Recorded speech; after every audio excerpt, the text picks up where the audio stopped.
আসসালামু আলাইকুম। শিরোনামে আমন্ত্রণ জানাচ্ছি আমি কথা নাহিয়ান। কোটার যৌক্তিক সংস্কার ও শিক্ষার্থীদের ওপর হামলাকারীদের বিচার দ্রুত বিশ্ববিদ্যালয় এবং হল খুলে দেওয়ার দাবিতে বৈষম্য বিরোধী ছাত্র আন্দোলনের ডাকে কমপ্লিট শাটডাউনের দ্বিতীয় দিন সকালে রাজধানীতে যান ও লোক চলাচল ছিল বেশ কম। সাভার কারওয়ানবাজার সহ গুরুত্বপূর্ণ সব মোড়ে সতর্ক অবস্থানে রয়েছে আইনশৃঙ্খলা বাহিনী। রাষ্ট্রীয় গুরুত্বপূর্ণ স্থাপনায় বাড়তি পুলিশ এবং বিজিবি মোতায়েন করা হয়েছে। ঢাকা বিশ্ববিদ্যালয়ে প্রবেশের সব পয়েন্ট ও বিশ্ববিদ্যালয়ের অভ্যন্তরে পুলিশের সতর্ক অবস্থান দেখা গেছে। রাজধানীর সায়দাবাদ গাবতলী থেকে দূরপাল্লার যান চলাচল বন্ধ রয়েছে। লঞ্চ ট্রেন চলাচলও ব্যাহত হচ্ছে। বৃহস্পতিবার বিকেল থেকে বন্ধ রয়েছে মেট্রো রেল চলাচল।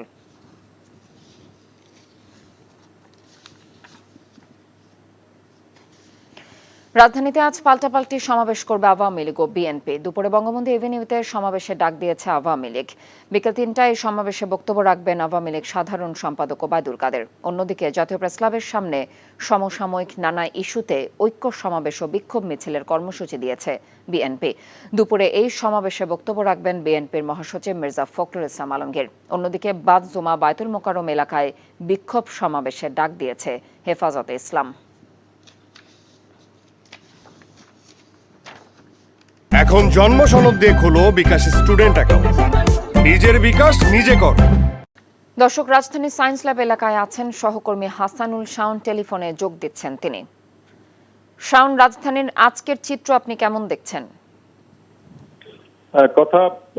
রাজধানীর এই সায়েন্স ল্যাব নিউ মার্কেট এলাকায় সকাল থেকে আছি আমরা। তো এই এলাকাগুলোতে কিন্তু পরিস্থিতি একদমই স্বাভাবিক আমরা দেখছি।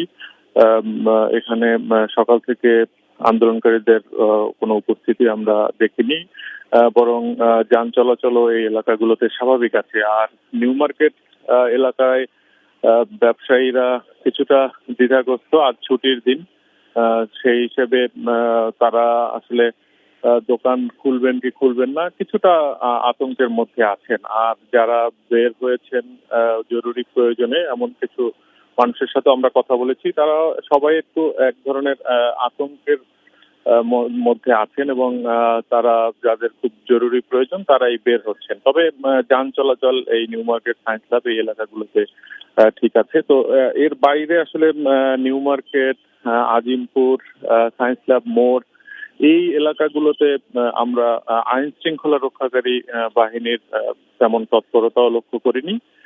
তবে নীলক্ষেত সংলগ্ন ঢাকা বিশ্ববিদ্যালয়ের যে মুক্তি ও গণতন্ত্র তোরণ যে গেটটি, সেখানে এখন জন্ম সনদ দিয়ে খোলো বিকাশ স্টুডেন্ট অ্যাকাউন্ট। নিজের বিকাশ নিজে কর। কমপ্লিট শাটডাউনে রাজধানীর আজকের চিত্র সম্পর্কে জানছিলাম। এবার আন্তর্জাতিক সংবাদ। আন্তর্জাতিক গণমাধ্যমের শীর্ষ খবরে বাংলাদেশের শিক্ষার্থী বিক্ষোভ গুরুত্ব দিয়ে প্রচার ও প্রকাশ করা হয়েছে। ঢাকায় বৈষম্য বিরোধী আন্দোলনে 17 জনের মৃত্যুর তথ্য দিয়েছে আল জাজিরা। ওয়াশিংটন পোস্ট বলছে শিক্ষার্থী বিক্ষোভে অচল হয়ে পড়েছে বাংলাদেশ। নিউ ইয়র্ক টাইমস লিখেছে বাংলাদেশের শিক্ষার্থী বিক্ষোভ দমনে সীমান্তরক্ষীদের দায়িত্ব দেওয়া হয়েছে।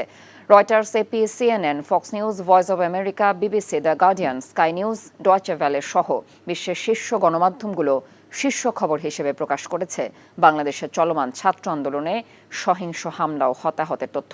তবে ভারতীয় গণমাধ্যমগুলো বাংলাদেশের বিক্ষোভ ও সহিংসতার খবর দিচ্ছে না। শিরোনামে এটুকুই। এই খবরের ভিডিও সহ আপডেট জানতে ভিজিট করুন এনটিভি অনলাইন www.ntvbd.com। এছাড়াও এনটিভির জনপ্রিয় সব অনুষ্ঠান ও খবরের আপডেট জানতে ভিজিট করুন আমাদের ইউটিউব এবং ভেরিফাইড ফেসবুক পেজ। 12টা মধ্যাহ্নের খবর দেখার আমন্ত্রণ রইল। ধন্যবাদ সবাইকে। এখন জন্ম সনদ দিয়ে খোলো বিকাশ স্টুডেন্ট অ্যাকাউন্ট। নিজের বিকাশ নিজে কর।